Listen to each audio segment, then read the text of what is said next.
পদকমলম।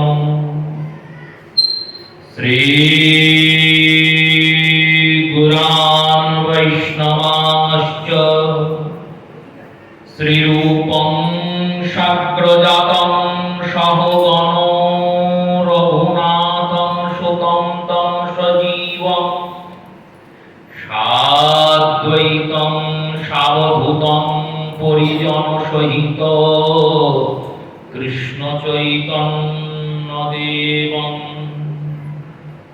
শ্রীরাধা কৃষ্ণ পাদন সহগণ ললিতা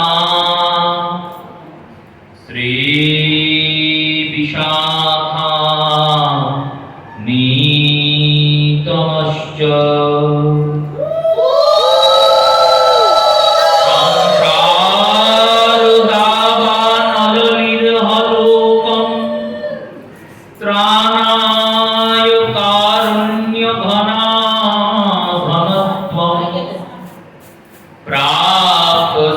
কল্যাণ গুণগুর্ণবস্য বন্দে গুরৌ শ্রীচরণারবৃন্দম গুরবে গৌরচন্দ্রায় রাধিকায় তদালিনে কৃষ্ণায় কৃষ্ণ ভক্তায় তদ্ভক্তায় নমো নমঃ।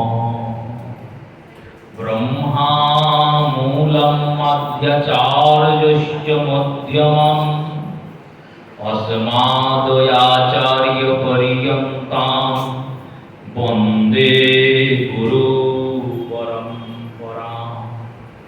অনার্পিত চরিণ চিরাত করুণাবতীর্ণ কলৌ সমর্পয়তো সৌন্নত উজ্জ্বল রসাংশ ভক্তি শ্রিয়ম হরিপুরট সুন্দর দূতি স্বদা হৃদয় স্কন্দরে স্ফুরতো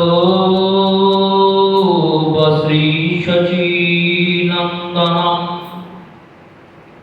তুমস্তুম চৈতন্যাকৃতিমতি বিমর্জা পরমাদ্ভুতয়ৌদার্যবরয়ং ব্রজপতি কুমারং রসয়তুম বিশুদ্ধ সপ্রেমনমাদ মধুর পিয়সুলহরিং প্রদাতু চরণেভ্য পরপদো নবদ্বীপ প্রকটম।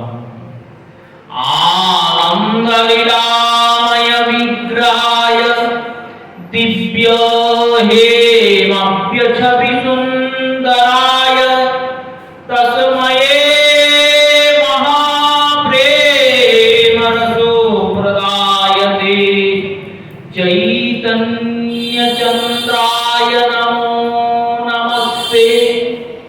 নমস্তে ত্রিকাল সত্যায় জগন্নাথ সুতায় চ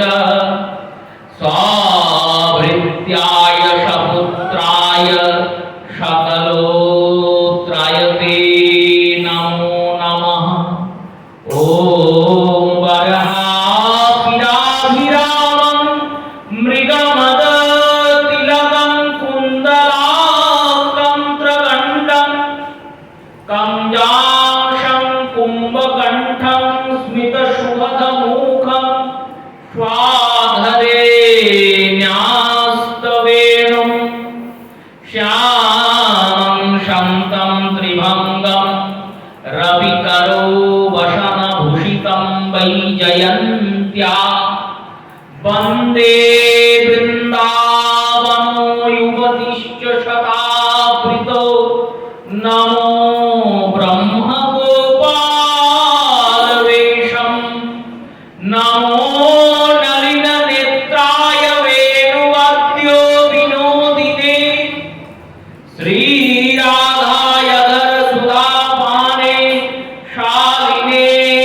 वनमालिने नमो पंकज नेत्राय नमो पंकज मालिने नमो पंकज नाभाय गोविंदाय नमो नमः रासलक्ष्मीग्रहमराधिका ललित परिवेष्टितौ माधव पंडित प्राणवल्लभो राधाकान्त्य सदा भजेमः श्री राधां रासेश्वरीं रम्यां स्वर्णो कुण्डलभूषितां नीलवस्त्रपरिधानं देवीं त्वं नमामि श्रीहरिप्रिये गोरोचनरूपं मनोहरश्च कान्तिदेहं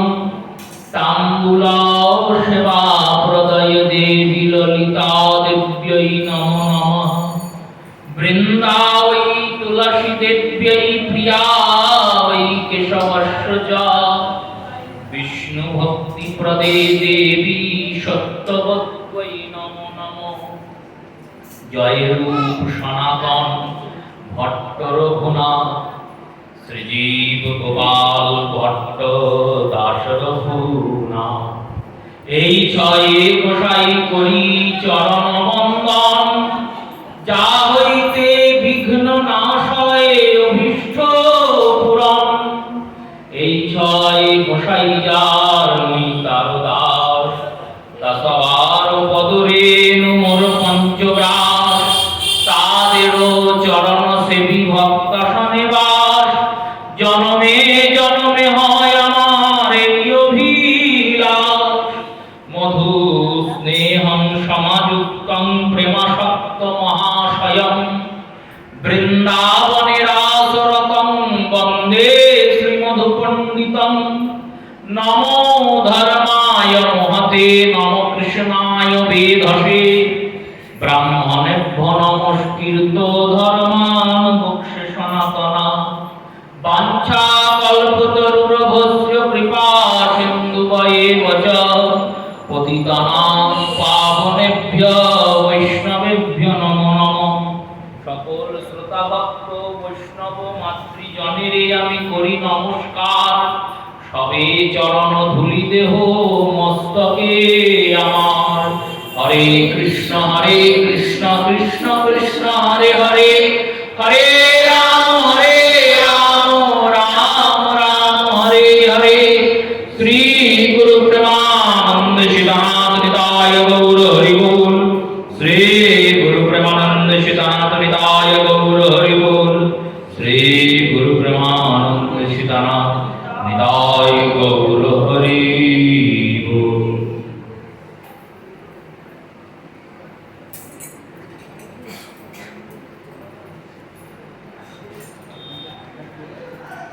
उज्जल वरण गौर वरदे हम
তার দ্বিতীয় দিবসের কথা সূচনা করছি।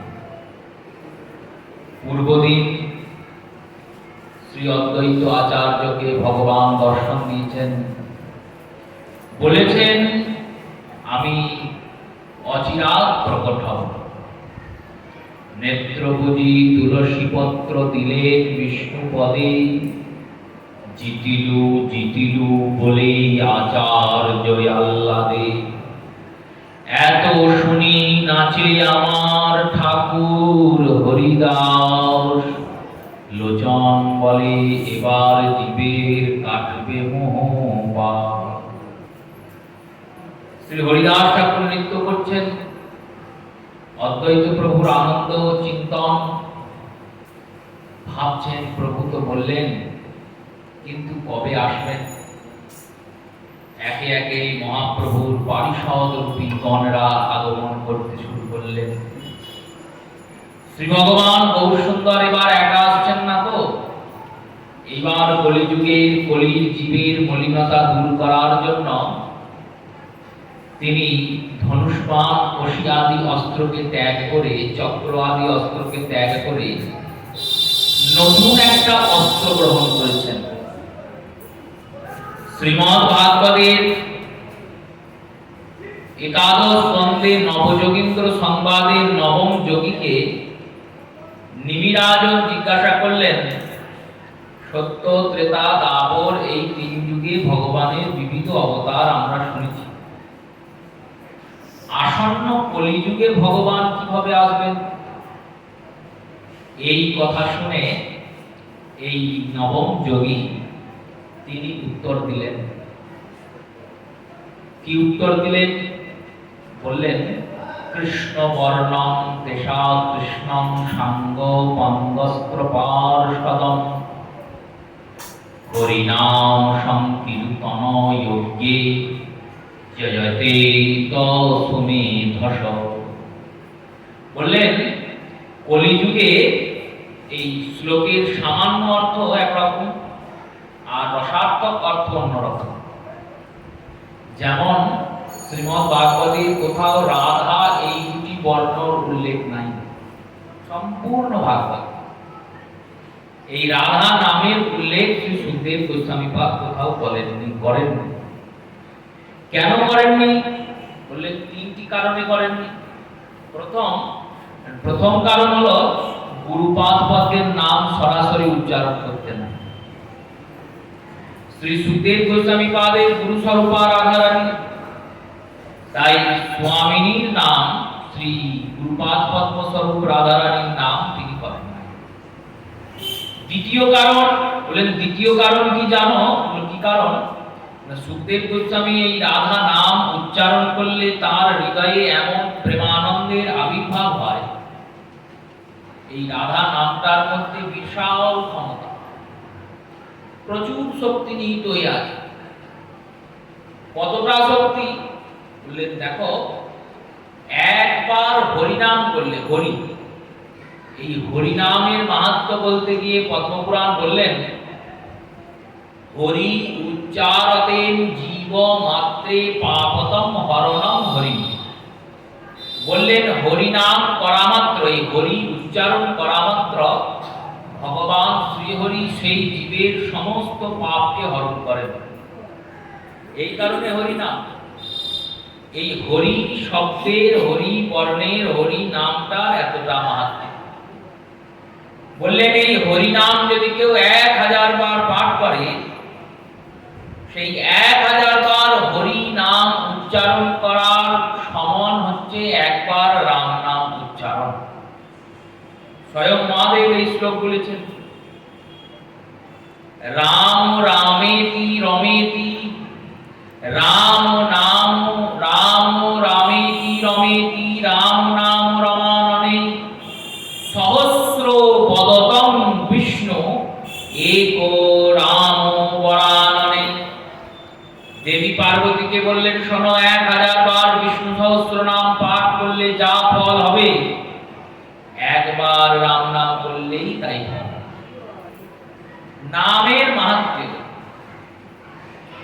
হরি নামের থেকে রাম নাম উচ্চারণের মাহাত্ম্য এতটা।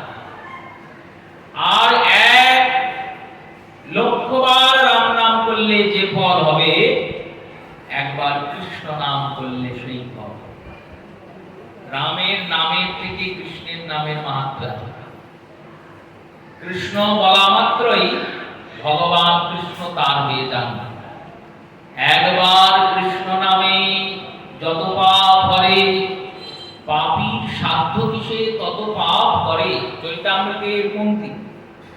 আবার এই চরিতামৃতে বললেন একবার কৃষ্ণ নামে হয় সর্ব পাপক্ষয়, একবার কৃষ্ণ নামে, একবার কৃষ্ণ নামে হয় সর্ব পাপক্ষয়, দ্বিতীয় কৃষ্ণ নামে হয় প্রেমের উদয়। দুইবার কৃষ্ণ নাম বললে প্রেম উৎপন্ন, নামের এত মাহাত্ম্য।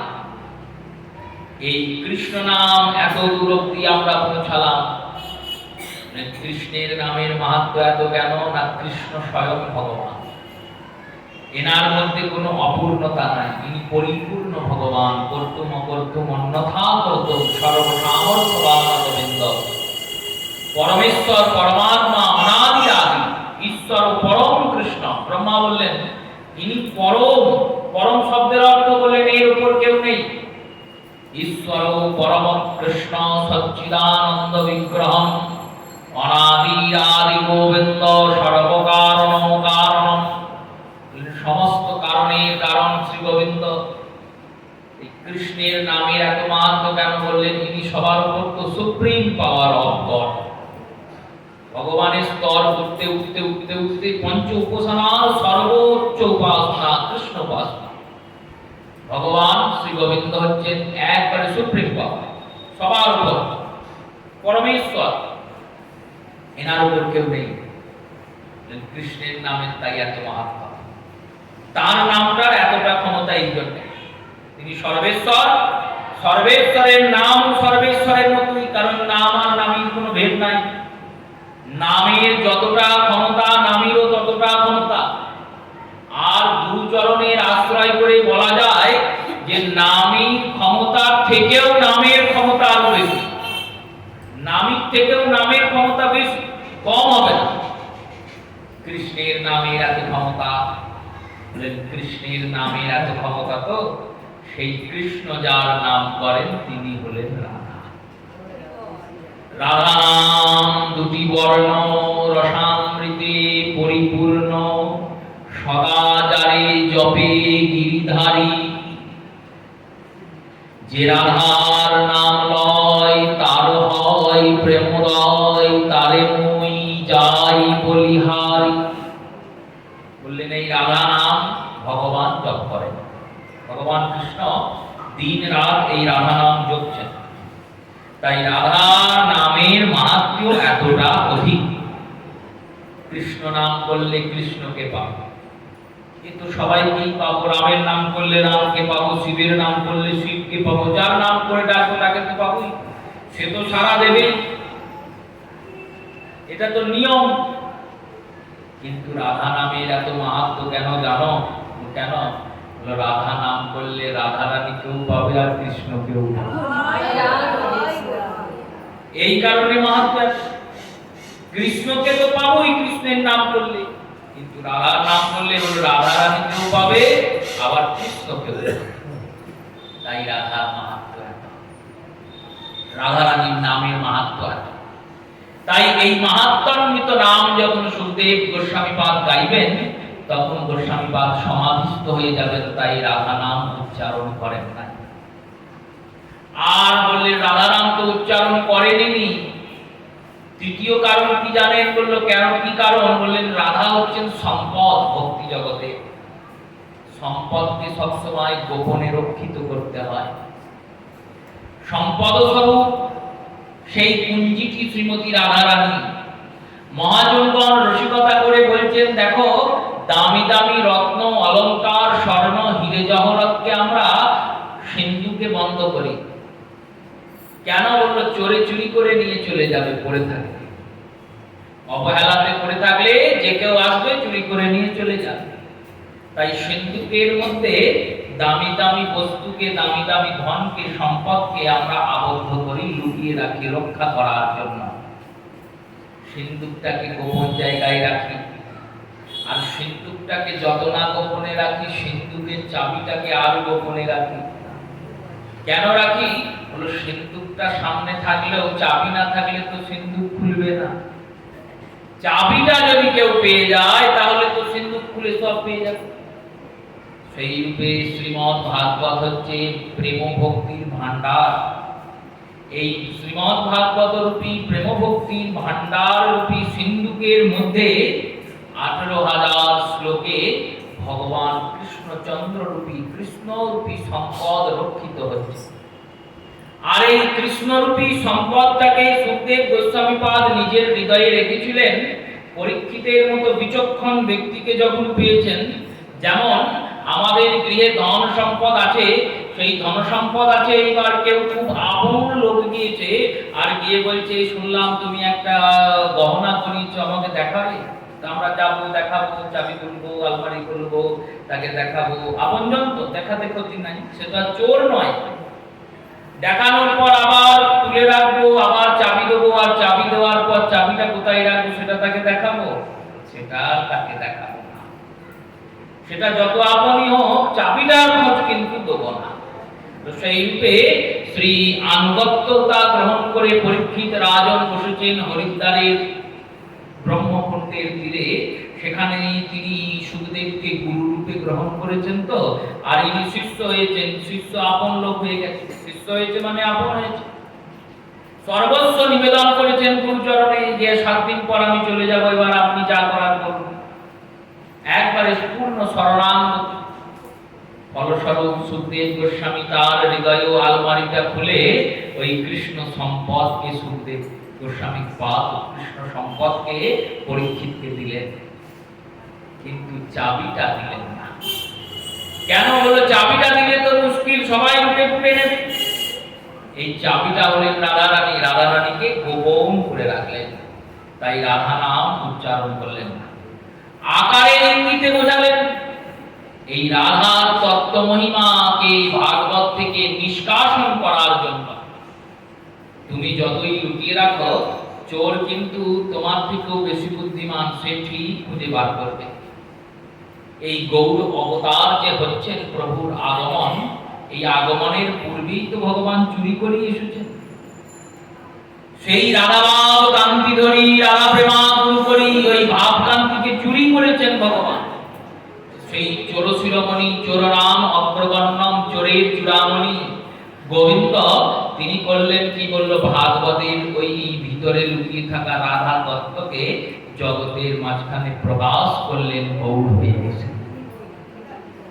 পদকর্তা বলছেন, যদি গৌর না হইতো কেমতে হইতো, কেমতে ধরিতাম দে।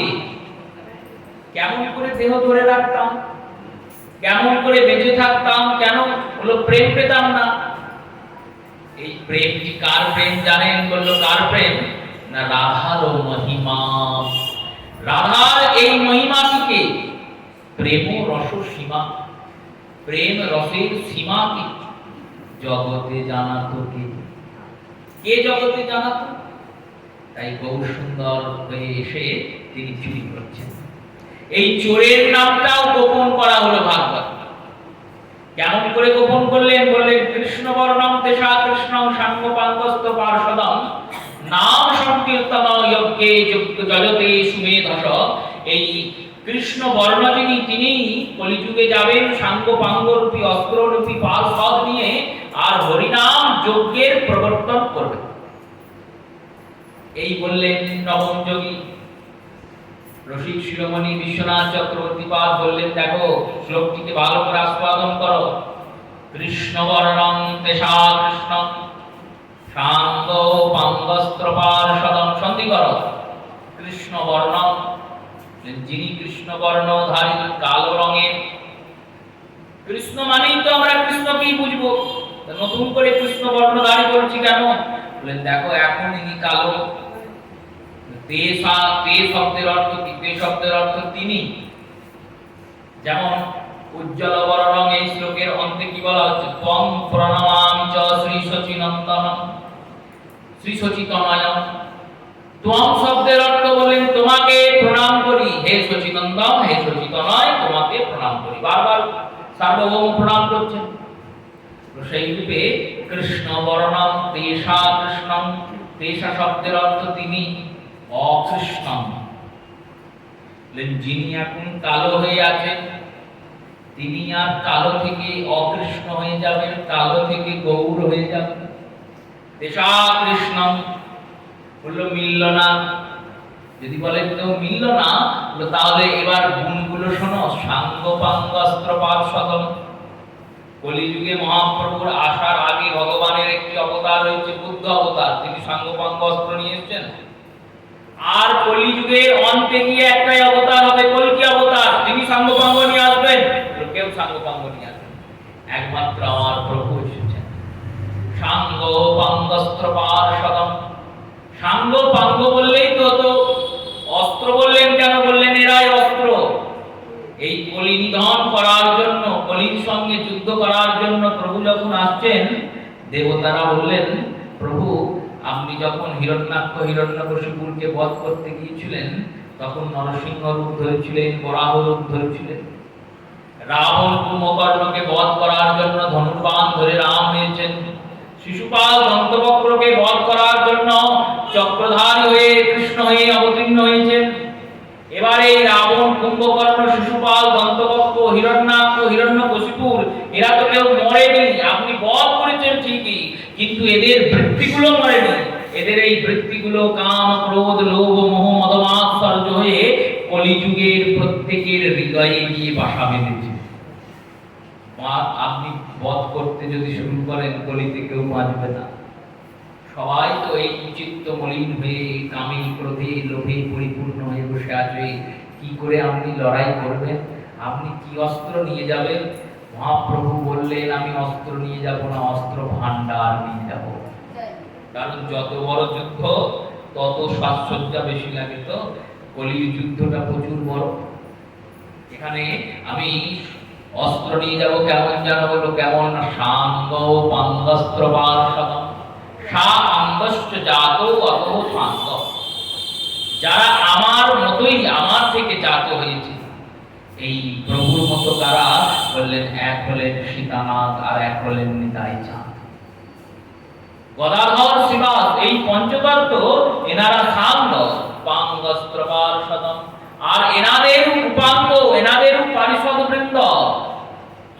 এই উপাঙ্গ গদাধর শ্রীবাস, সাঙ্গ, পাঙ্গ, পার্শ্বদম।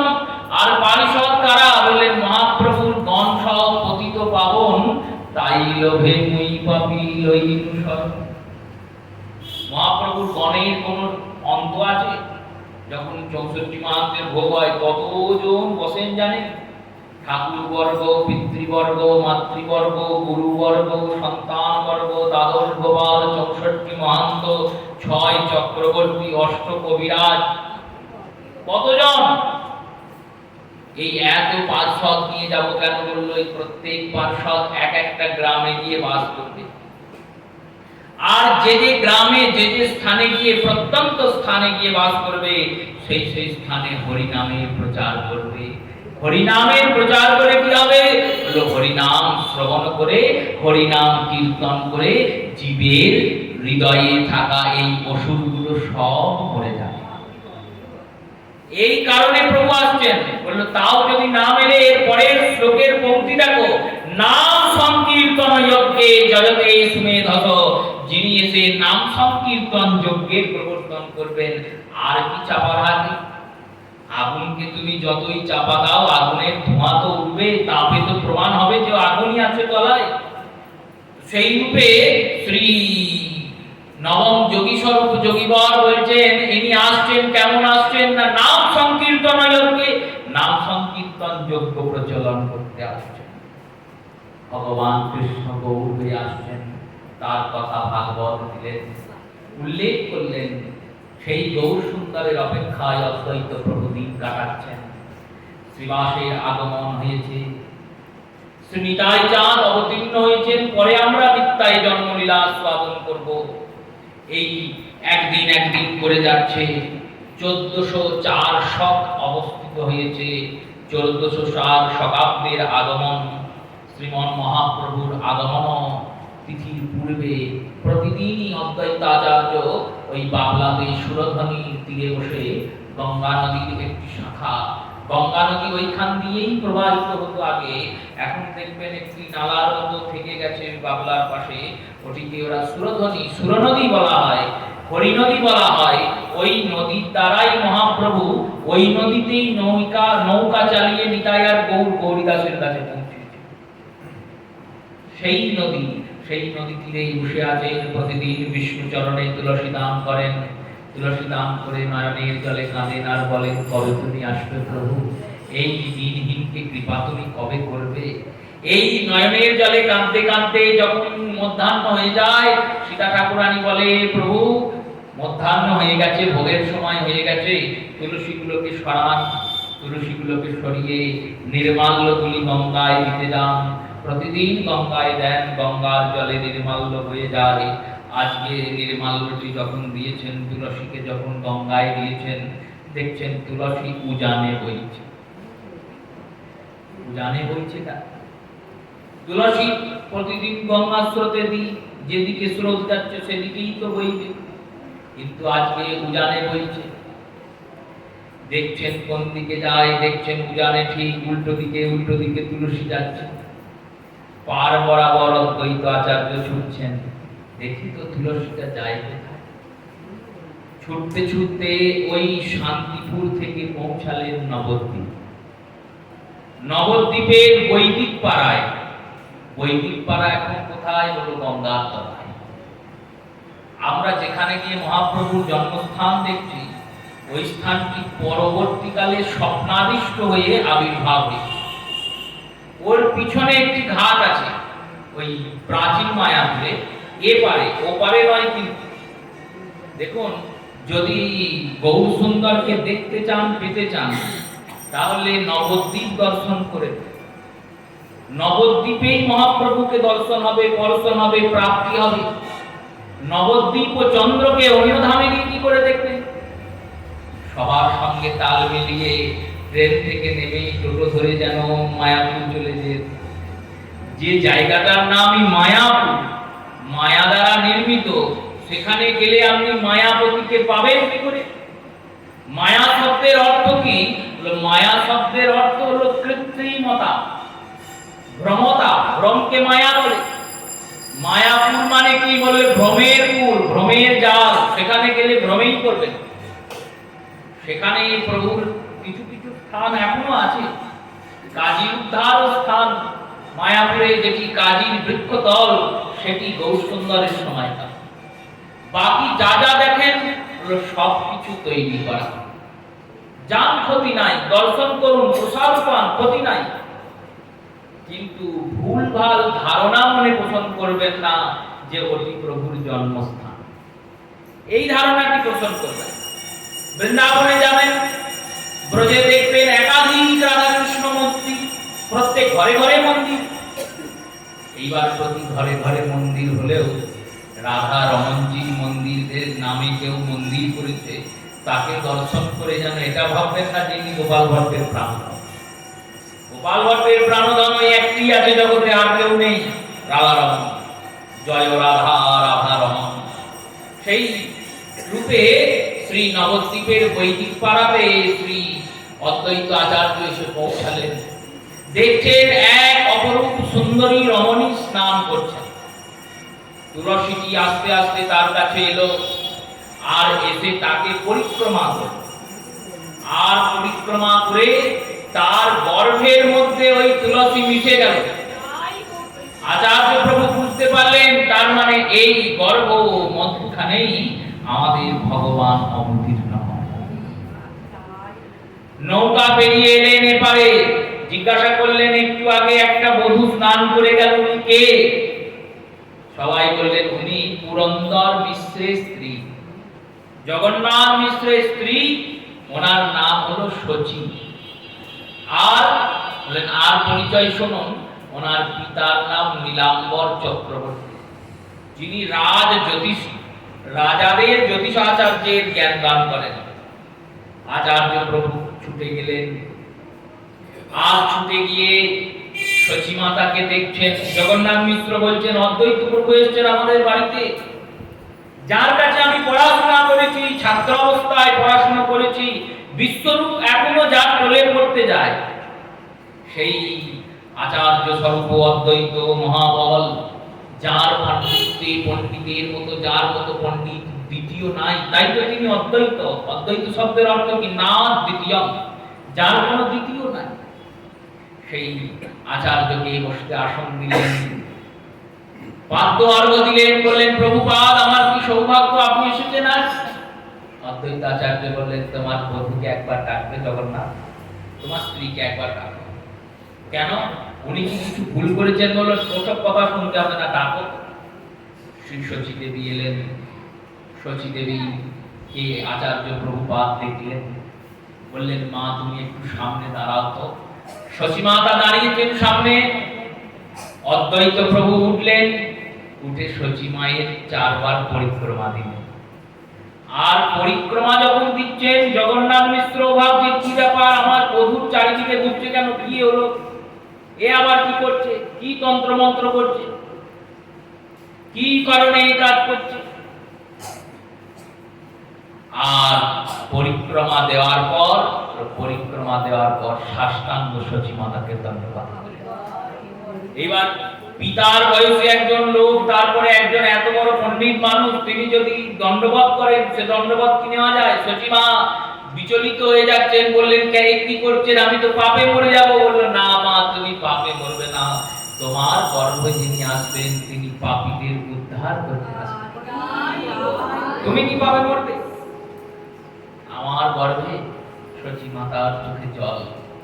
আচার্য প্রভুপাদ বলছেন কি হলো মা, কাঁদছো কেন? বললো কাঁদবো না, আমার ভাগ্যের কথা বলবেন না। প্রথম সন্তান বিশ্বরূপ, তিনি আপনাদের আশীর্বাদে, আমার গুরুর আশীর্বাদে, আমার গোবিন্দের কৃপায় কোন রকমে বেঁচে আছে। এরপরে কতগুলো যে কন্যা হয়েছে, আর ধোয়া মাত্রই মারা গেছে।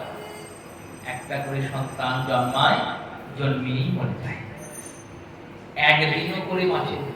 জন্মানোর কিছুক্ষণ পরে লোকে কত কুকথা বলে, অকথা বলে, নিন্দা করে। কেউ বলে এদের নিশ্চয়ই পূর্বজন্মে খুব খারাপ কর্মফল ছিল, তাই তো ভগবান বারবার সন্তান দেয় আর কেড়ে নেয়, এই রকম বলে। কেউ কি বলে জানেন? বলো কি বলে না, কেউ বলে তোমাদের নিশ্চয়ই বাড়িতে কোনো দোষ আছে, এই দোষের জন্য ভিটে নাশকারী ভিটে, যে ভিটেতে বললো বংশ নাশকারী ভিটে, বংশের নাশ হয়ে যায়, ছেলে হলেই মরবে, এই সমস্ত কথা বলেন। এই করতে করতে আমি আবার গর্ভধারণ করেছি, আর আপনার মতো একজন ব্যক্তি প্রণাম করছেন, আমার তো ভয় লাগছে যে এইবার কি হয় সন্তান। অদ্বৈত প্রভু বললেন মা, যিনি জগতের ভয় নিবারণ করার জন্য আসছেন, তার জন্য তুমি ভয় পেও না। তুমি এক কাজ করো। বলো কি কাজ? না যত পারো হরি নাম করো। হরি নাম করলে, এর আগে যতবার গর্ভ হয়েছে তুমি হরি নাম করেছো? বললেন না করি নাই। এই কারণেই তোমার সন্তানটা হয়ে গেছে। ভগবত চরণাশ্রয় যদি করো, তাহলে ভগবান তোমায় রক্ষা করবেন। আরে একটা কঠোর হৃদয় ব্যক্তির দরজায় গিয়ে যদি তুমি পড়ে থাকো, আর যদি দিন রাত তাকে ডাকো, সেই কঠোর হৃদয় পাষাণও গলে যায়। আর ভগবানের তো হৃদয় নবনীত কোমলম, ননীর থেকেও কোমল।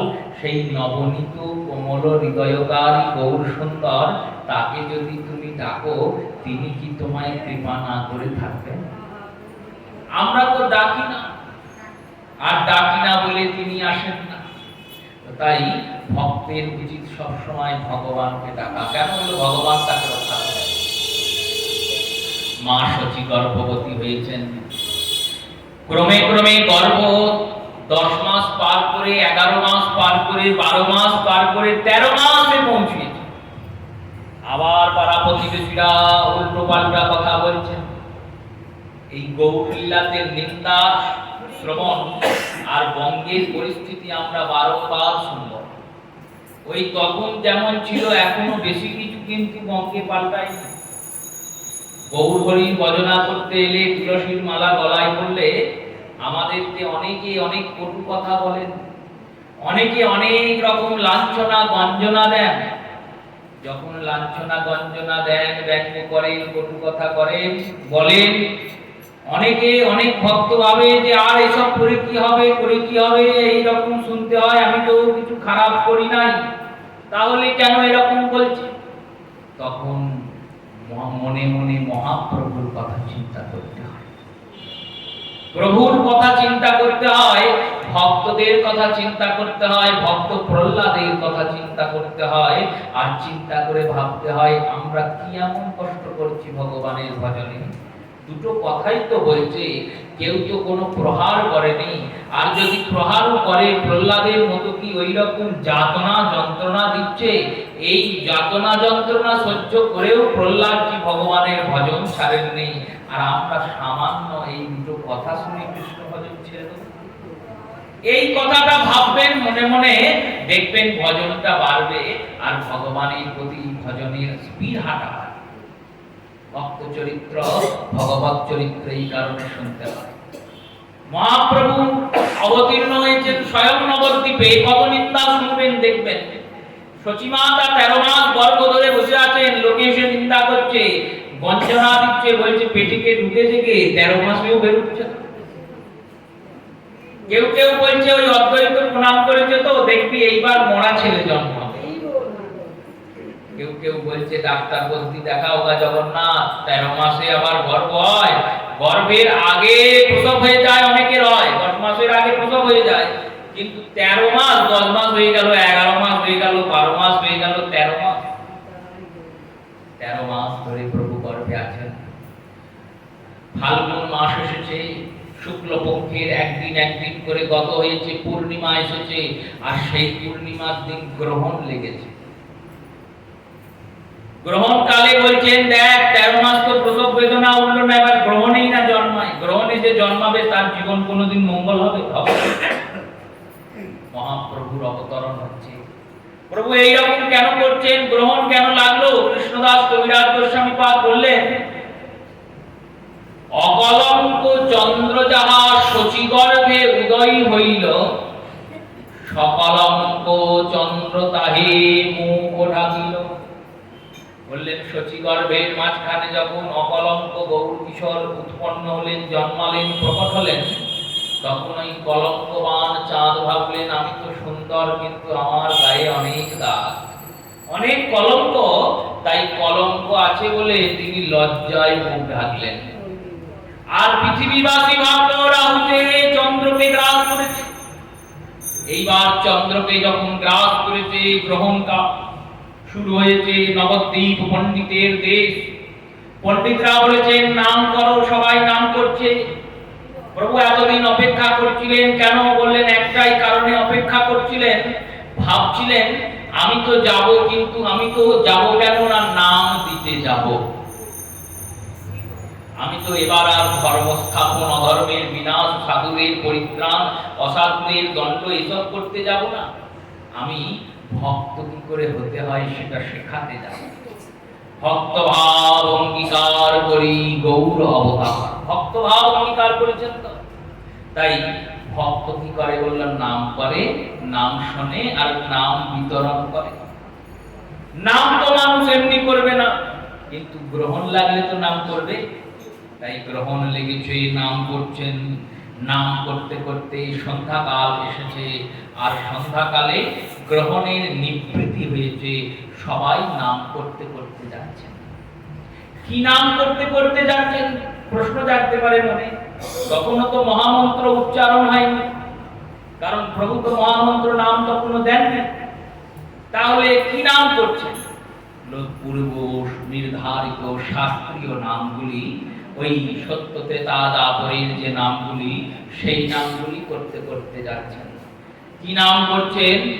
নবদ্বীপবাসীরা গাইছেন, কৃষ্ণ কেশব কৃষ্ণ কেশব কৃষ্ণ কেশব ত্রাহি মাম, রাম রাঘব রাম রাঘব রাম রাঘব রাম।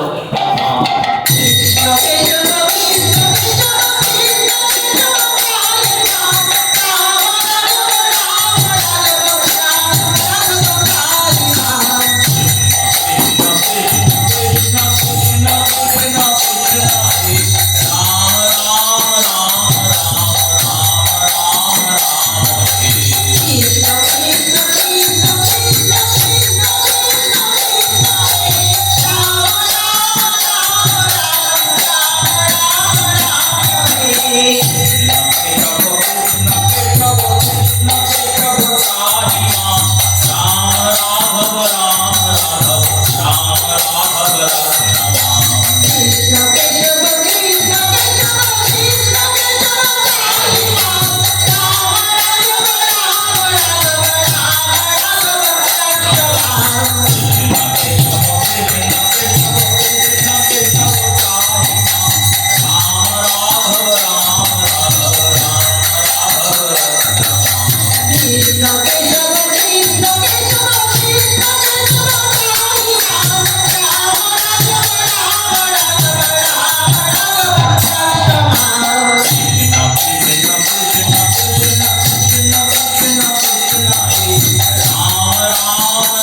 আর এই নাম করতে করতে নামের দল একটার পর একটা বৈদিক পাড়ায় শশীমাতা দরজা দিয়ে দিয়ে যাচ্ছেন গঙ্গার ধারে স্নান করতে। বৈদিক পাড়ায় যেখানে শশীমায়ের বিদ্যা ছিল, ভক্তি রত্নাকর আদি গ্রন্থের মাধ্যমে অধ্যয়ন হয়, তার সন্নিকটেই গঙ্গা। কারণ এই শ্রী বিষ্ণুপ্রিয়া দেবী ধামেশ্বরের শ্রীমূর্তি শ্রীবিগ্রহ যেখানে নির্মাণ করেছিলেন, সেখানে শ্রী জন্মভিটাতে প্রথমে কুড়ে ঘরে ধামেশ্বরের সেবা হতো। তারপরে যখন শ্রীনিবাস আচার্য প্রভু বিরহাম্পির রাজাকে উদ্ধার করলেন, তখন বিরহাম্পির রাজা আচার্য প্রভুকে বললেন, প্রভু আমি কি সেবা করতে পারি? বললেন, দেখো আমার গৌর এখনো কুড়ে ঘরে আছে, তো আমার গৌরের জন্য একটা ভালো মন্দির নির্মাণ করো। বিরহাম্পির রাজা কোষ্ঠী পাথর দিয়ে শ্রী ধামেশ্বর গৌরের একটা শ্রীমন্দির নির্মাণ করিয়েছিলেন। যখন গঙ্গার ভাঙন শুরু হলো, আজ থেকে 300 বছর আগে, এই 300 বছর পূর্বে যখন গঙ্গার ভাঙন শুরু হয়, তখন মন্দিরটা ভেঙে যায়। মন্দিরটাকে তো নিয়ে আসা সম্ভব নয়, বিগ্রহকে চরণ পাদুকাকে নিয়ে আসা হয়। এখন যেখানে ধামেশ্বর আছেন, এখন যেখানে আছেন, এখান থেকে গঙ্গা অনেক দূর, গঙ্গার কোনো চিহ্নই নেই। ওই ধামেশ্বর মন্দির প্রাঙ্গণে দেখবেন একটি পাথর পড়ে আছে, ওই পাথরটা ওই মন্দিরে। সেই বাড়ির সামনে দিয়ে দিয়ে সবাই যাচ্ছে গঙ্গা স্নান করতে, গঙ্গার কাছে বাড়ি। আর এই নামের ধ্বনিটা শচীমায়ের কর্ণছিদ্র দিয়ে গর্ভে সহিত শ্রী গৌর কিশোর শুনছে। মাতা শচীর প্রসব বেদনা। চন্দ্রশেখর আচার্য সপত্নীক উপস্থিত হয়েছিলেন শচীমায়ের স্থানে। তার বন্ধু চন্দ্রশেখর আচার্যের স্ত্রী হচ্ছেন শচীমায়ের ভগিনী। নীলাম্বর চক্রবর্তী তার পত্নী, তিনিও উপস্থিত। প্রত্যেকে কি করলেন? বললেন শচীমা তাকে সুতিকা মন্দিরে নিয়ে গেলেন। এই সুতিকা মন্দিরটি যেখানে, সেখানে সুতিকা মন্দির মানে একটা ছোট্ট কুঁড়ে ঘর। সেই কুঁড়ে ঘরের উপরে একটা নিম গাছ, নিম গাছের ছায়াতে সন্তানকে প্রসব করার জন্য নিয়ে গেল। কেন? নিমের যে হাওয়া, সেই হাওয়া ঔষধ প্রদান করে। এই নিমের হাওয়ার প্রচুর গুণ। নিমের হাওয়াতে যদি কেউ শ্বাস নেয়, বলতো তার অনেক ওষুধ না খেলেও চলে যাবে, রোগ অনেক সেরে যাবে। নিমের তলায় বসলেন শচীমাতা, প্রসব বেদনায় ছটফট করছেন। সবাই ভাবছেন গ্রহণ নিবৃত হচ্ছে, এই সময় সন্তান জন্মাবে। কে এমন আসবে জগতে যিনি নাম দেবেন, তিনি নাম শুনে তারপরে জগতে আসছেন। দেবতারা নবদ্বীপের আকাশকে ছেয়ে ফেলেছে। কিছুক্ষণের মধ্যে শচী দেবী দেখছেন পুষ্পের বর্ষণ হচ্ছে, দেবতারা পুষ্প বর্ষণ করছেন। চারিদিকে হরিধ্বনি, শঙ্খধ্বনি, উলুধ্বনি পড়ছে। আর সেই উলুধ্বনি, হরিধ্বনিতে গৌর কিশোরের আবির্ভাব হচ্ছে। পদকর্তা গাইছেন, বললেন ফাল্গুনি পূর্ণিমা তিথি নক্ষত্র ফাল্গুনি।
Direct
সবাই আনন্দ উল্লাসে মেতেছে। নবদ্বীপে জগন্নাথ মিশ্রের ঘরে আজকে হরিধ্বনি করতে করতে হরিনামের দল প্রবেশ করেছে। সবাই চারিদিকে হরিধ্বনি করছেন, শঙ্খধ্বনি উলুধ্বনিতে চারিদিকে গুঞ্জরিত হচ্ছে। সচিমাতার কোলে গৌর সুন্দর শুয়ে আছেন। গৌর সুন্দরকে দর্শন করে সবাই চিন্তন করছেন, এত রূপ কি মানুষের হয়? এ তো নয় মনুষ্য পতি পুতলিকা, এ যেন কাঞ্চনের লতিকা, যেন সোনা দিয়ে কেউ পুতুল তৈরি করেছে। এমন সুন্দর গৌর সুন্দরের রূপ। প্রত্যেকে প্রভুর বদন দেখছেন, যে দেখছেন সে সেখানেই আটকে যাচ্ছেন, আর যেতে পারছেন না। ভাবছেন আরেকটু থাকি, তাহলে আরেকটু তো গৌর সুন্দরকে দেখতে পাবো। এই করে সন্ধ্যার সময় পার হয়েছে, রাত্রি হয়ে গেছে। এবার তো রাত্রি হলে সবাইকে নিজের বাড়িতে যেতেই হবে, সবাইকে ফিরতেই হবে। সেই ফেরার সময় সবার মনে পড়েছে প্রভু তো এসেছেন, অবতীর্ণ হয়েছেন, কিন্তু সচিমাতা তো প্রভুকে এখনো দুধ পান করানো। সচিমাতারও মনে নেই, তিনিও গৌর সুন্দরের মুখ থেকে বিভোর হয়ে গেছেন, ভুলেই গেছেন সন্তানকে যে দুধ পান করাতে হয়। বিভোর। সবাই দেখছেন, জগন্নাথ মিশ্র আসছেন দর্শন করতে, দেখছেন। সচিমাতা মিশ্রকে বললেন, শুনুন, যে যা নাম রাখবে রাখুক, আমি আমার ছেলের একটা নাম রাখলাম। বল কি নাম? এই নিম গাছের তলায় হয়েছে তো, নিম গাছ তেতো, আমার ছেলেও যেন তেতোই হয়। কেন? তেতোকে তো কেউ খায় না, আমার সব সন্তানগুলো জমে খেয়েছে, এই সন্তানকে যেন যমুনা আছে। তাই কি নাম রাখলেন? বলল নিমাই। আই শব্দের অর্থ কি? আই শব্দের অর্থ অরুচি। নিম শব্দের অর্থ নিম, আর আই শব্দের অর্থ অরুচি। নিমেরও যদি অরুচি হয় সে হলো নিমাই। নিমের থেকেও তেতো। এইরকম নাম রাখার কারণ হলো যাতে সন্তান বাঁচে। এগুলি দেশাচার কুলাচার। এই দেশাচার কুলাচারের কত প্রভাব দেখুন নবদ্বীপে। তখন স্বয়ং ভগবান গৌর সুন্দরের মা, তিনিও কুসংস্কারে বিশ্বাস, কুসংস্কার করছেন। যেন সবার কাছে শুনেছেন এইরকম নাম রাখলে ছেলে মরবে না। আগেকার দিনে এসব ছিল। অনেকে নাক ফুটো করে দিত, অনেকে ছেলের নাম রাখতো 1 করি 2 করি 3 করি করে দিয়ে কিনে নিয়েছে, তাহলে জন্ম নেবে না। এইরকম কুসংস্কারে ভরা নবদ্বীপ। না হলে চিন্তা করুন, ধনী ব্যক্তিরা বিড়ালের বিয়ে দিত নবদ্বীপ মহাপ্রভুর আসার আগে, কুকুরের বিয়ে দিত, ব্যাঙের বিয়ে দিত। কেন বললো? ব্যাঙের বিয়ে দিলে বৃষ্টি হবে। ব্যাঙ ধরে আনতো, 2টো ব্যাঙকে জোগাড় করে বিয়ে শাদী হতো, ধুমধাম করে বাজিপট্টা ফাটাতো, খুব তারে বাজিপট্টা ফাটিয়ে ভোজ টোজ হতো, তারপর বিবাহ সম্পন্ন। এই সবে খরচা করতো, কৃষ্ণ পূজা কৃষ্ণ ভক্তি কেউ করতো না। সেই রকম সময়ে প্রভুর আগমন। সচিমাতাকে সবাই বলেছেন, সচি, এবার সন্তানকে, শিশুকে একটু দুধ পান করাও। সচিমাতা নিমাইকে কোলে নিয়েছেন। কোলে নিয়ে নিজ অঞ্চলের মাঝখানে নিমাইকে ঢুকিয়ে তার মুখমণ্ডলে নিজের স্তনবৃন্তটি দিচ্ছেন। যতবার দিচ্ছেন প্রভু মুখ ঘুরিয়ে দিচ্ছেন।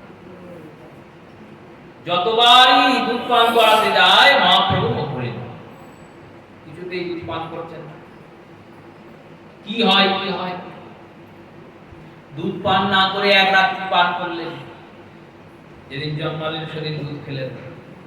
এখন দেখবেন মায়াপুরে গেলে বলে দুধের দাম দিয়ে যা। মহাপ্রভু দুধের দাম দিয়ে যান, মহাপ্রভুকে দুধ দেওয়া হয়। প্রভুকে দিতে পারবে তোমরা? এই দুধ পান করলেন না মহাপ্রভু 1 রাত্রি। মহাপ্রভু কিছুই পান করলেন না। সবার চিন্তা কি হলো? সন্তান কিছু খাচ্ছে না। সদ্যজাত শিশু, সে তো মাতৃদুগ্ধ পান করবে, এটাই স্বাভাবিক। প্রভু লীলা দর্শন করাচ্ছেন। প্রভু বলছেন, দেখো, আমি হরি নাম হবে বলে 13 মাস গর্ভে অপেক্ষা করলাম। হরি নাম এলো, তারপর আমি এলাম, কারণ আমি নাম দিতে এসেছি। নামকে শ্রদ্ধা করে নামকে আগে নিয়ে তারপরে আমি এলাম, যার কাছে এলাম সেই তো নাম নেয়। সচিমাতার নামকরণ হয়নি, সচিমাতার দীক্ষাকরণ হয়নি, তিনি কৃষ্ণ নামযুক্ত নন, এখনো তার কৃষ্ণ মন্ত্রে দীক্ষা হয়নি। আর অদীক্ষিত ব্যক্তির কাছে আমি কি করে সেবা গ্রহণ করব? নিজের মাতা জননী সচিতনয়, মহাপ্রভুর নাম কি সচিতনয়, শচীসুত, শচীনন্দন, সেই সচী মাতার গর্ভে জন্মিয়েছি, কিন্তু যতক্ষণ না তিনি কৃষ্ণ প্রসাদী হবেন ততক্ষণ তো আমি তাকে গ্রহণ করতে পারব না। সচী মাতার দুধ পান করলেন না। পরের দিন সকালে অদ্বৈত আচার্য শুনেছেন আমার বহু সুন্দর এসেছে, চারিদিকে সবাই শোরগোল করেছে, সচী এক সন্তানকে জন্ম দিয়েছে, এত সুন্দর, সবাই যায়, দেখতে যায়, আর যে দেখতে যায় সে আর ফিরে আসে না, ওখানেই দাঁড়িয়ে দাঁড়িয়ে দেখে। আচার্য প্রভু বলছেন তাহলে আমার বহু সুন্দর এসেছেন। এইবার আচার্য প্রভু পৌঁছিয়েছেন সচী ঘরে। সচী মাতা বলছেন প্রভু আপনি আবার এসেছেন, ভয় খাচ্ছেন কেন? বললে এই একবার এসেছিল, প্রণাম করেছে, 13 মাস পরে আমি সন্তান পেয়েছি, 13 মাস পরে সন্তান প্রসব হয়েছে, আবার এসেছে, একেতেই সন্তান কাল থেকে কিছু খাচ্ছে না, দুধ পান করছে না, যদি আবার কিছু হয়। আচার্য প্রভু বললেন শোনো মা, তোমার কানে আমি একটু নাম দেবো, তোমাকে বলেছিলাম নাম করতে, তুমি যে নাম করেছো নামের প্রতাপ দেখো, 13 মাসে তোমার কোনো কষ্ট হয়েছে? বলল না। তুমি যে প্রসব করেছো প্রসবে কোনো যন্ত্রণা পেয়েছো? না, পাই নাই। এই অযন্ত্রণা দূর করা যিনি ভগবান কৃষ্ণচন্দ্র, তার নাম করলে কি হয় জানো? বলল কি হয় না, সচ্চিদানন্দ রূপায় বিশ্বৎপত্বাদি হেতবে তাপত্রয় বিনাশায় শ্রীকৃষ্ণায় ভূয়ঃ নমঃ।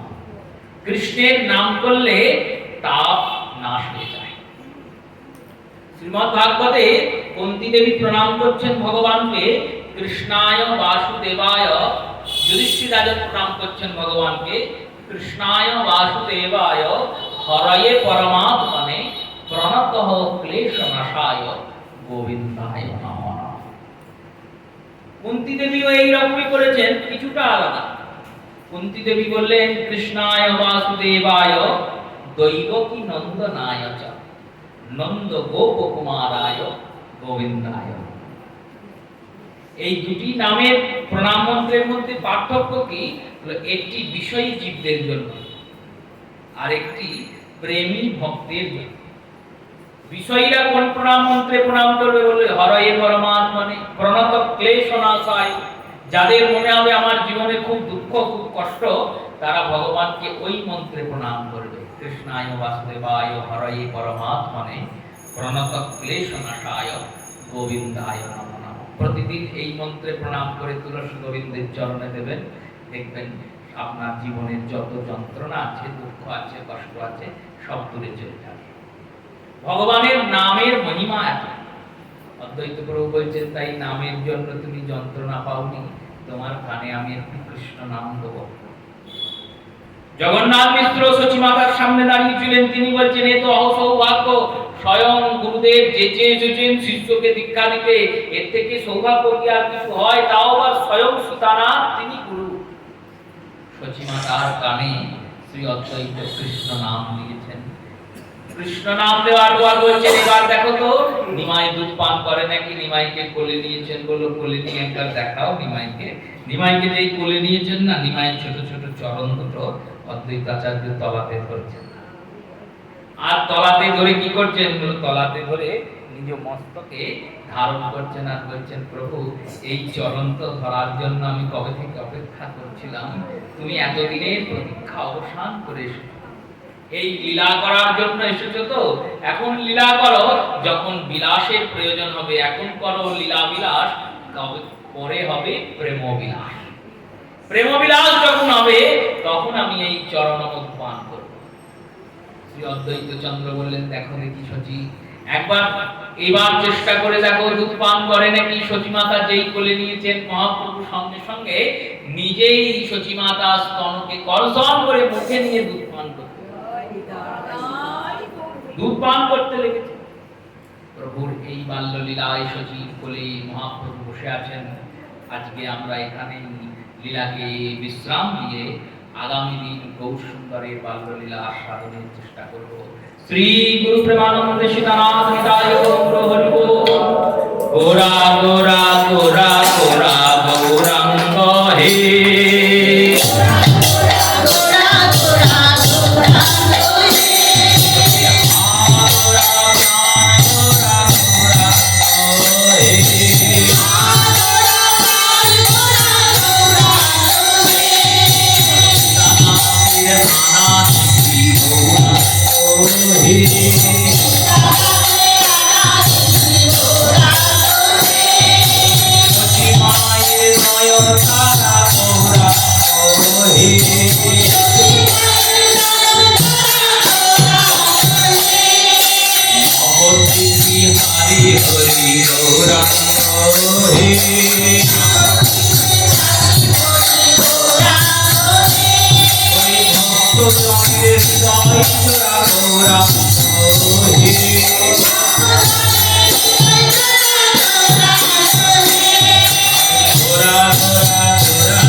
जय राम